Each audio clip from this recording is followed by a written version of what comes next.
ओम शांति। अॼु जी मुरली तारीख़ 16/5/2024। अॼु मेरा बाप दादा चवंदा मीठे मीठे ॿार पंहिंजे खे सुधारण लाइ अटेंशन ॾियो, दैवी गुण धारण करो। बाप कॾहिं कंहिंसां किथे बि नाराज़ न थींदा आहिनि, शिक्षा ॾींदा आहिनि, हिन में डिॼण जी ॻाल्हि न आहे। पंहिंजे खे सुधारण लाइ अटेंशन ॾियो, दैवी गुणनि जी धारणा करो। बाप कॾहिं कंहिंसां नाराज़ न थींदा आहिनि, शिक्षा ॾींदा आहिनि, हिन में डिॼण जी ॻाल्हि न आहे। प्रश्न: ॿारनि खे कहिड़ी हिकु स्मृति रहे त टाइम वेस्ट न थींदो? उत्तर: इहे संगम जो समय ॾाढी ऊची लॉटरी थी मिले। बाप असांखे हीरे जहिड़ो देवता ठाहिनि था। ये स्मृति रहे कॾहिं बि टाइम वेस्ट न करे, ये स्मृति रहे त कॾहिं बि टाइम वेस्ट न करे। ये नॉलेज सोर्स ऑफ इनकम आहे, इन करे पढ़ाई कॾहिं बि असांखे मिस न करणी आहे। माया देह अभिमान में लाहिण जी कोशिशि कंदी, लेकिन तव्हांजो डायरेक्ट बाप सां योग हूंदो त समय सफल थींदो। ओम शांति। ॿारनि खे मालूम आहे कि बाप आहे, हिन में डिॼण जी ॻाल्हि न आहे। इहे कोई साधू महात्मा न आहे जो कोई बदुआ कंदो या गुस्सो कंदो। हुन गुरू आदि में त ॾाढा क्रोध थींदो आहे त हुननि सां मनुष्य डिॼंदा आहिनि, किथे श्राप न ॾे। हिते त अहिड़ी कोई ॻाल्हि न आहे। ॿारनि खे कॾहिं डिॼण जी ॻाल्हि न आहे। बाप सां डिॼंदा उहे आहिनि जो ख़ुदि चंचल हूंदा आहिनि। उहो लौकिक बाप त गुस्सो बि कंदो, हिते त बाप कॾहिं गुस्सो आदि न कंदो। सम्झाईंदा आहिनि, अगरि बाप खे यादि न कंदव त विक्रम विनाश न थींदा। हिते बाबा गुस्सो आदि न कंदा आहिनि, सम्झाईंदा आहिनि कि अगरि यादि न कंदव त विक्रम विनाश न थींदा। पंहिंजो ई जन्म जन्मांतर जे लाइ नुक़सानु कंदा आहियो। बाप त सम्झानी ॾींदा आहिनि, अॻियां जे लाइ सुधार थी वञे। बाक़ी ईअं न कि बाप नाराज़ थींदा, बाप त सम्झाईंदा रहंदा आहिनि। ॿार पंहिंजे खे सुधारण लाइ याद जी यात्रा ते अटेंशन ॾियो, साथ साथ चक्कर खे बुद्धि में यादि रखो, दैवी गुणनि जी धारणा करो। यादि आहे मुख्य, बाक़ी सृष्टि चक्कर जी नॉलेज त ॾाढी सिंपल आहे। उहा आहे सोर्स ऑफ इनकम, परंतु हुन सां गॾु दैवी गुणनि जी बि धारणा करणी आहे। हिन समय बिल्कुलु आसुरी गुण आहिनि, नंढा ॿारनि में बि आसुरी गुण हूंदा आहिनि, लेकिन उन्हनि खे मारणु बिल्कुलु बि न आहे। ॿियो ई सिखंदा। अगरि असां उन्हनि खे ईअं कंदासीं त उहो बि सिखंदा। हुते सत्संग में त सिखाइणु न हूंदो आहे न, हिते त माउ बाप खां ॿार सभु सिखंदा आहिनि। त असांखे ॿारनि खे आदि खे मारणो न आहे। श्री मारदासीं, जहिड़ो कमु कंदासीं, जीअं ॾाढंदासीं त उहो सिखंदा। बाबा ग़रीबनि जी ॻाल्हि कंदा आहिनि, साहूकारनि जे लाइ त हिते जीअं स्वर्ग आहे, उन्हनि खे ज्ञान जी दरकार न आहे। इहे त पढ़ाई आहे, टीचर खपे जो सिखावे सुधारे। त बाप ग़रीबनि जी ॻाल्हि कंदा आहिनि, कहिड़ी हालति आहे न, कीअं कीअं ॿार ख़राबु थी वेंदा आहिनि। माउ बाप खे सभु ॾिसंदा, माउ बाप खे सभु ॾिसंदा रहंदा आहिनि, पोइ नंढपण में ई सभु ख़राबु थी वेंदा आहिनि।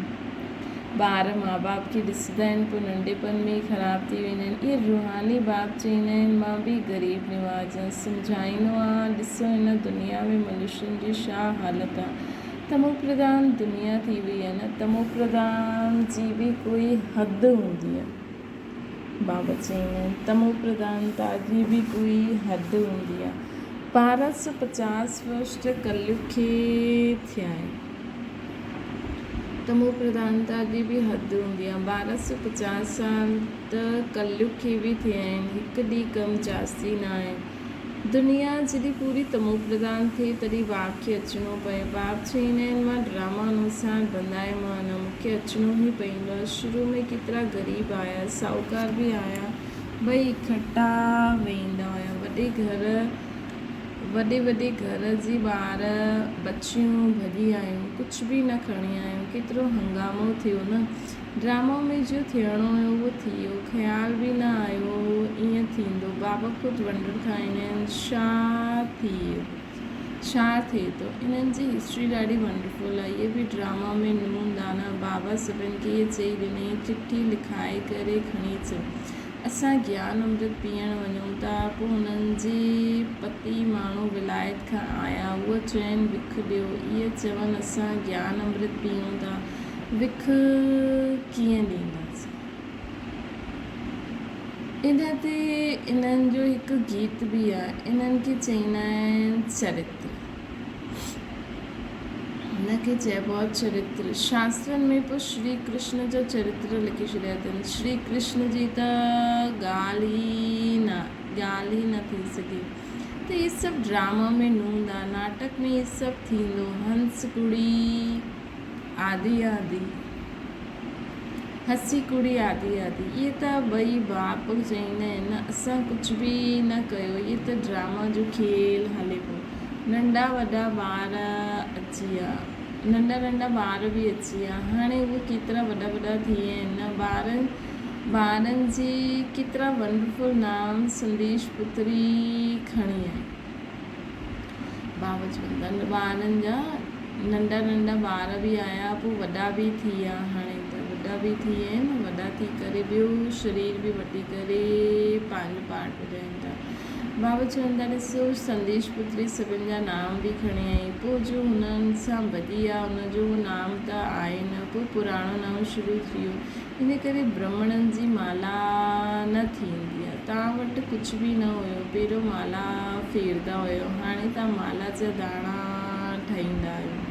हुते भक्ति हूंदी न आहे, इहे नॉलेज आहे ई सम्झण जे लाइ, ये नॉलेज आहे ई सम्झण जी। पोइ सेकेंड जी नॉलेज आहे, पोइ उन्हनि खे चईंदा आहिनि ज्ञान सागर। सॼो सागर शाही ठाहे ॾियो, जंगल कलम ठाहियो त बि पूरो न थी सघे। ऐं पोइ आहे बि सेकेंड जी ॻाल्हि, बाबा चवंदा आहिनि पोइ ज्ञान सागर, सॼो सागर शाही ठाहियो, जंगल कलम ठाहियो त बि पूरो न थी सघे। पोइ बि सेकेंड जी ॻाल्हि आहे मनमना अलफ़ खे ॼाणे वरितो त ॿिए बादशाही ज़रूरु मिलंदी। त उहा अवस्था जमाइण में अर्थात पतित खां पावन ठहिण में महिनत लॻंदी आहे। बाप चवंदा आहिनि पंहिंजे खे आत्मा सम्झी मुझ पंहिंजे बेहद बाप खे यादि करो, इन में महिनत आहे। तदबीर कराइण वारो टीचर त आहे, परंतु कंहिंजी तक़दीर में न आहे त टीचर बि छा करे। तदबीर कराइण वारो टीचर त आहे, परंतु कंहिंजी तक़दीर में न आहे त टीचर बि छा करे। टीचर त पढ़ाईंदो, ईअं त न रिश्वत वठी करे पास करे ॾींदो। इहे त ॿार सम्झाइनि, इहे बाप दादा ॿई इकट्ठा आहिनि। ढेर ॿारनि जी चिठी ईंदी आहे बाप दादा जे नाम ते, शिव बाबा केयर ऑफ प्रजापिता ब्रह्मा। बाप सां वरसो वठंदा आहिनि त हिन दादा द्वारा, बाप खां वरसो वठंदा आहिनि हिन दादा द्वारा। त्रिमूर्ति आहे न, ब्रह्मा द्वारा स्थापना कराईंदा आहिनि। ब्रह्मा खे क्रिएटर न चईंदासीं, बेहद जो क्रिएटर त उहा हिकु बाप ई आहे। ब्रह्मा खे असां क्रिएटर न चईंदासीं, बेहद जो क्रिएटर त हिकु बाप ई आहे। प्रजापिता ब्रह्मा बि बेहद जो थी वियो न, प्रजापिता ब्रह्मा आहे त ॾाढी प्रजा बि थी वेंदी। सभु चईंदा आहिनि great great grandfather. Shiv Baba खे ग्रेट ग्रेट ग्रैंड फादर न चईंदासीं, हू त सभिनि आत्माउनि जो बाप थी वियो। आत्माऊं सभई भाई आहिनि, पोइ भेण भाई थी वेंदियूं आहिनि। बेहद जे सीजरे जो हेड प्रजापिता ब्रह्मा आहिनि। ब्रह्मा थी वियो, जे बिरादरी जो सीजरो हूंदो आहे न, इहो बेहद जो सीजरो आहे। आदम ऐं बीवी, एडम ऐं ईव कंहिंखे चइबो आहे, ब्रह्मा सरस्वती खे चइबो आहे। एडम ऐं ईव, ब्रह्मा सरस्वती आहे, आदम बीवी। हाणे सीजरो त ॾाढो वॾो थी वियो आहे, सॼो झाड़ जड़जड़ीभूत अवस्था में थी वियो आहे। पोइ नयो खपे, इनखे चइबो आहे वैराइटी धर्मनि जो झाड़। वैराइटी फीचर्स सां हिकु न मिले ॿिए सां, हर हिकु जी एक्टिविटी जो पार्ट हिकु न मिले ॿिए सां। इहे ॾाढी गुह्य ॻाल्हियूं आहिनि, नंढी ॿुधी वारा त सम्झी न सघनि, ॾाढो मुश्किल आहे। असां आत्माऊं नंढी बिंदी आहियूं, परमपिता परमात्मा बि हिकु नंढी बिंदी आहे। हिकु नंढी बिंदी में एॾो ज्ञान आहे, एॾा गुण आहिनि, एॾी शक्तियूं आहिनि। हिते बारियूं में अची करे वेहींदा आहिनि। आत्मा कोई नंढी वॾी न थींदी आहे। बाप दादा ॿिन्हिनि जो इकठो पार्ट ॾाढो ई वंडरफुल आहे। बाबा ये रथ ॾाढो अनुभवी वरितो अथई। बाबा ख़ुदि चईंदा आहिनि, सम्झाईंदा आहिनि, इहे भाग्यशाली रथ आहे। हिन मकान अथवा रथ में आत्मा वेठी आहे। असां हीअं बाप खे किराए ते पंहिंजो मकान व रथ ॾींदा आहियूं त छा सम्झंदा आहियूं। हिन करे हिनखे भागीरथ भाग्यशाली रथ चइबो आहे, जंहिंमें बाप वेही तव्हां ॿारनि खे हीरे जहिड़ो देवता था ठाहियो। जंहिंमें बाप वेही असां ॿारनि खे हीरे जहिड़ो देवता था ठाहियूं। अॻियां थोरी सम्झंदा हुया, बिल्कुलु तुच्छ बुद्धि हुया न। त हाणे तव्हां ॿार सम्झंदा आहियो त पोइ सुठी रीति पुरुषार्थ बि करिणो खपे, टाइम वेस्ट न करिणो खपे। स्कूल में टाइम वेस्ट करण सां नापास थी वेंदा आहियूं। बाप तव्हांखे ॾाढी वॾी लॉटरी ॾींदा आहिनि। कोई राजा जे घर में जनम वठंदो आहे त जीअं की लॉटरी मिली न, कोई राजा जे घर में जनम वठंदो त जीअं की हुनखे लॉटरी मिली वई। कंगाल आहे त हुनखे लॉटरी थोरी चईंदासीं। इहा सभिनि खां ऊची लॉटरी आहे, हिन में टाइम वेस्ट न करिणो खपे। बाबा ॼाणंदा आहिनि माया जी बॉक्सिंग आहे। घड़ी घड़ी माया देह अभिमान में लाहे ॾींदी आहे। तव्हांजो बाप सां गॾु डायरेक्ट योग आहे, सम्मुख वेठा आहियूं, इन करे हिते रिफ्रेश थियण ईंदा आहियो ड्रामा अनुसार। बाबा चईंदा आहिनि, मां तव्हांखे जो सम्झाईंदो आहे उहो धारण करिणो आहे। इहे ज्ञान बि तव्हांखे हाणे मिलंदो आहे, पोइ इहे ज्ञान प्रायलोक थी वेंदो। ॻाल्हियुनि खे धारण करे पंहिंजा संस्कार ठाहिणा आहिनि, पोइ इहे ज्ञान प्रायलोक थी वेंदो। जीअं देर आत्मायूं हली वेंदियूं शांतिधाम में, पोइ अधु कलाक पोइ भक्ति मार्ग शुरू थींदो। अधु कलाक सां तव्हां वेद शास्त्र पढ़ंदा आया आहियो, भक्ति कंदा आया आहियो न। पोइ हाणे मूल ॻाल्हि सम्झाइबी आहे की तव्हां बाप खे यादि करो त जन्म जन्मांतर जा विक्रम विनाश थी वेंदा। ये नॉलेज आहे सोर्स ऑफ इनकम। इन सां तव्हां पद्मा पदम भाग्यशाली ठहींदा। ये नॉलेज आहे सोर्स ऑफ इनकम। इन सां असां पद्मा पदम भाग्यशाली ठहींदा आहियूं, स्वर्ग जा मालिक ठहींदा आहियूं। बाबा जी हिन ज्ञान सां असां पद्मा पदम भाग्यशाली ठहींदा आहियूं, स्वर्ग जा मालिक ठहींदा आहियूं। हुते त सभु सुख आहे। बाप यादि दिलाईंदा आहिनि तव्हांखे स्वर्ग में केतिरो अपार सुख ॾिनो हुयो, तव्हां विश्व जा मालिक हुयो, उहो सभु गवाए ॾिनो। तव्हां रावण जा गुलाम थी विया आहियो। राम रावण जो केतिरो वंडरफुल खेल आहे। इहो बि थींदो, अनादि ठहियलु हिकु खेल आहे न। इहो स्वर्ग में तव्हां एवर हेल्दी वेल्दी हूंदो। हिते मनुष्य खे हेल्दी ठहिण लाइ केतिरो ख़र्चो करिणो पवंदो आहे, उहो बि हिकु जन्म जे लाइ। तव्हांखे अधु कलप एवर हेल्दी ठाहिण में छा ख़र्चो थिए। अधु कलाक असां एवर हेल्दी ठही वेंदासीं, कॾहिं कोई बीमारी न हूंदी, हुनजे लाइ ख़र्चो छा आहे। सिर्फ़ु हाणे बाप खे यादि करो, हिकु पैसो बि न लॻंदो। देवता सदा एवर हेल्दी रहंदा आहिनि। तव्हां आया ई आहियो एवर हेल्दी थियण। हिकु बाप जे बग़ैर सर्व खे एवर हेल्दी कोई ठाहे न सघे।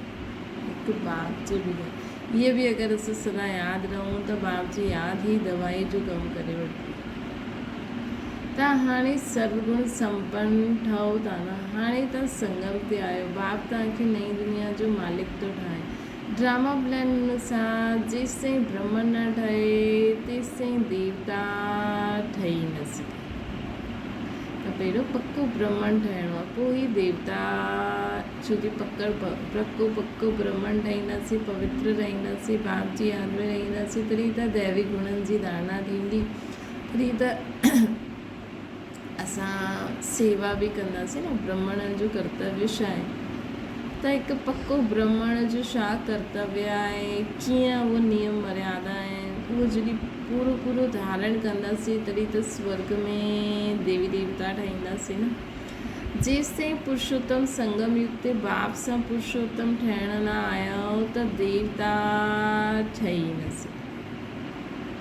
पहिरियों पुरुषोत्तम संगम युग ते पूरो पुरुषोत्तम ठहिणो आहे। पूरो पूरो पक्को ब्रह्मण ठाहिणो। पोइ असां बाबा सां गॾु हलंदासीं, पोइ देवता ठाहींदासीं सतगुरु। अच्छा, अॼु बाबा रूहानी ड्रिल बि सेखारियईं, नॉलेज बि ॿुधायईं, ॿारनि खे सावधानी बि कयईं, गफ़लत न करो, उल्टो सुल्टो बोल बि न बोल, गफ़लत न करो, उल्टो सुल्टो बोल बि न बोलो, शांति में रहो ऐं बाप की याद करो। अच्छा, मीठे मीठे सिकिल ते ॿारनि प्रति माता पिता बाप दादा जो यादि प्यार ऐं गुड मॉर्निंग। रूहानी बाप जी सभिनी रूहानी ॿारनि खे नमस्ते। असांजी बि रूहानी माता पिता बाप दादा खे यादि प्यार गुड मॉर्निंग ऐं नमस्ते। धारणा जे लाइ मुख्य सार, विक्रम विनाश करे स्वयं खे सुधारण लाइ यादि जी यात्रा ते पूरो पूरो अटेंशन ॾियणु।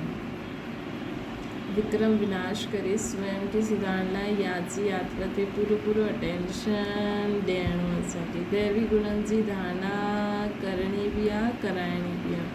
ॿियो आहे देवता ठहिण लाइ संगम युक्त पुरुषोत्तम ठहिण जो पुरुषार्थ करो। गफ़लत में पंहिंजो टाइम वेस्ट न करो। वरदान, ज्ञान जे श्रेष्ठ खज़ाने खे महादानी ठही दान करण वारा मास्टर ज्ञान सागर ठहियो। जीअं बाप ज्ञान जो सागर आहे, ईअं मास्टर ज्ञान सागर ठही सदा ॿियनि खे ज्ञान दान ॾींदा रहो। ज्ञान जो केतिरो श्रेष्ठ खज़ानो बाप ॿारनि वटि आहे, त मास्टर ज्ञान सागर ठही सदा ॿियनि खे बि ज्ञान दान कंदा रहो। हुन खज़ाने सां भरपूर ठही यादि जे अनुभव सां ॿियनि जी सेवा करो। जो बि खज़ाना मिलिया आहिनि, महादानी ठही उनखे दान कंदा रहो। श्री खज़ाना जेतिरो दान कंदो ओतिरो ॿियो बि वधंदा वेंदा। महादानी ठहिण अर्थात ॾियण न, बल्कि ॿियो ई भरणु। त जेतिरो ॾींदासीं ओतिरो असां में बि भरिजंदा वेंदा। स्लोगन आहे, जीवन मुक्ति सां गॾु देह सां न्यारो विदेही ठहिणु। जीवन मुक्त सां गॾु देह सां न्यारो ठही विदेही ठहिणु, इहा पुरुषार्थ जी लास्ट स्टेज आहे। जीवन मुक्ति अर्थात सुख शांति सां गॾु देह सां न्यारो विदेही बि ठहणु, ये पुरुषार्थ जी लास्ट स्टेज आहे बाबा जो। मातेश्वरी जी जा महावाक्य, गुप्त वेशधारी परमात्मा जे अॻियां कन्याएं माताउनि जो संन्यास। हाणे दुनियावी मनुष्य खे वीचार त अचिणो खपे कि हिन कन्याउनि माताउनि संन्यास छो कयो आहे। ये कोई हठ योग कर्म सन्यासी न आहिनि, परंतु बिल्कुलु सहज योग, राजयोग, कर्म योग संन्यास ज़रूर है।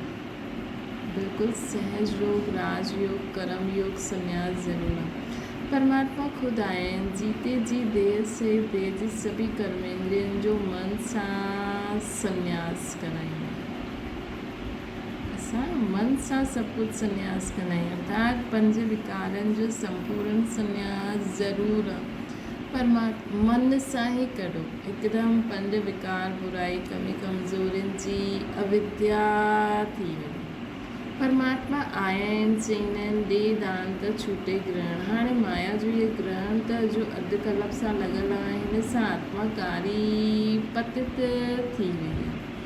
उन्हनि खे पोइ वरी खां पवित्र ठाहिणो आहे। ॾिसो देवताउनि जी आत्मा केतिरी पवित्र ऐं चमत्कारी आहे न। जॾहिं सोल पवित्र आहे त तन बि निरोगी पवित्र मिलंदो आहे।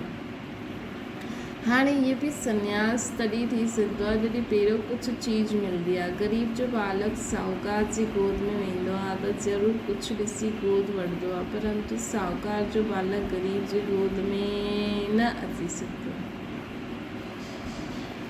त बाबा चवनि था त हिते इहे कोई अनाथ आश्रम न आहे, हिते त वॾा वॾा धनवान कुलवान माताऊं कन्याऊं आहिनि जंहिंखे दुनियावी माण्हू हाणे बि चाहींदा आहिनि कि घर वापसि अची वञे, परंतु हिननि खे छा प्राप्त कयो आहे जो इहे मायावी धन पदार्थ अर्थात सर्वंशित संन्यास कयो अथनि, त ज़रूरु उन्हनि सां उन्हनि खे कुझु जास्ती सुख शांति जी प्राप्ति थी आहे।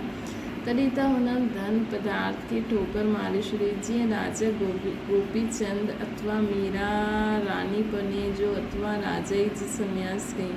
ये ईश्वरीय अतीन्द्रिय सुख अलौकिक सुख जंहिंजे अॻियां उहो दुनियावी पदार्थ बि तुच्छ आहे। उन्हनि खे पतो आहे कि मरजीवा ठहिण सां पंहिंजे जन्म जन्मांतर जे लाइ अमरपुरी जी बादशाही प्राप्त था करूं। तॾहिं ही भविष्य ठाहिण जो पुरुषार्थ। बाबा चवंदा आहिनि कि ईश्वरीय अतीन्द्रिय अलौकिक सुख जंहिंजे अॻियां उहो दुनियावी पदार्थ तुच्छ आहिनि। उन्हनि खे पतो आहे कि इहा मरजीवा ठहिण सां असां जन्म जन्मांतर जे लाइ अमरपुरी जी बादशाही प्राप्त था करूं। तॾहिं ही भविष्य ठाहिण जो पुरुषार्थ करूं था। परमात्मा जो ठहिण माना परमात्मा जो खे जो ॼाणो सभु कुझु उनखे अर्पण करे ॾियणु, पोइ उहो रिटर्न में अविनाशी पद ॾींदो। परमात्मा जो ठहिण माना परमात्मा जो थी वञणु। सभु कुझु मन बुद्धि संस्कार ये स्थूल कर्मेंद्री सहित परमात्मा खे सभु कुझु अर्पण करे ॾियो त रिटर्न में अविनाशी पद जी प्राप्ति थींदी आहे। त इहा मनोकामना परमात्मा ई अची करे हिन संगम युग ते पूर्ण कंदा आहिनि। शिव जी पंहिंजे खे ॼाणंदा आहियूं। शिव जी पाण त ॼाणंदा आहियूं कि विनाश ज्वाला सां तन मन धन सहित सभु भस्मीभूत थी वेंदा। सभिनि जा तन मन धन सभु भस्मीभूत थी वेंदा। त छो न परमात्मा अर्थ सफ़ल करो। हाणे इहे राज बि सम्झणो आहे कि जॾहिं सभु विनाश थियणो आहे त असां बि वठी करे छा कंदासीं। जॾहिं सभु विनाश थियणो आहे त असां बि वठी करे छा कंदासीं। असांखे कोई सन्यासियुनि जे मुआफ़िक़ मंडलेश्वर जे मुआफ़िक़ किथे महल ठाहे न वेहणो आहे, परंतु ईश्वर अर्थ बीज बोअण सां उते भविष्य जन्म जन्मांतर हिन जो फल हिन जो ठही वञणो आहे। इहे गुप्त राज आहे। ईश्वर अर्थ बीज बोअण सां उते भविष्य जन्म जन्मांतर हिननि जो ठही वञणो आहे। ये गुप्त राज आहे। प्रभु त दाता आहे, हिकु ॾे 100 पावे, परंतु हिन ज्ञान सां पहिरियों सहन करणो पवंदो। जेतिरो सहन कंदा ओतिरो अंत में प्रभाव निकिरंदो। इन करे हाणे खां वठी करे पुरुषार्थ करो। सहन छा करिणो आहे? दुनिया में अगरि असां बाबा जी श्रीमत ते हलंदासीं त ॾाढो कुझु माण्हुनि जो अपोज़िशन बि थींदो आहे, ॾाढो कुझु सहन करिणो पवंदो। लेकिन अगरि असां प्राप्ति ॾिसूं त कुझु सहन नथा करूं। प्राप्ति जे अॻियां कुझु सहन न आहे। ॿियो ई प्राप्ति। अच्छा, ओम शांति। बाबा खे यादि करो।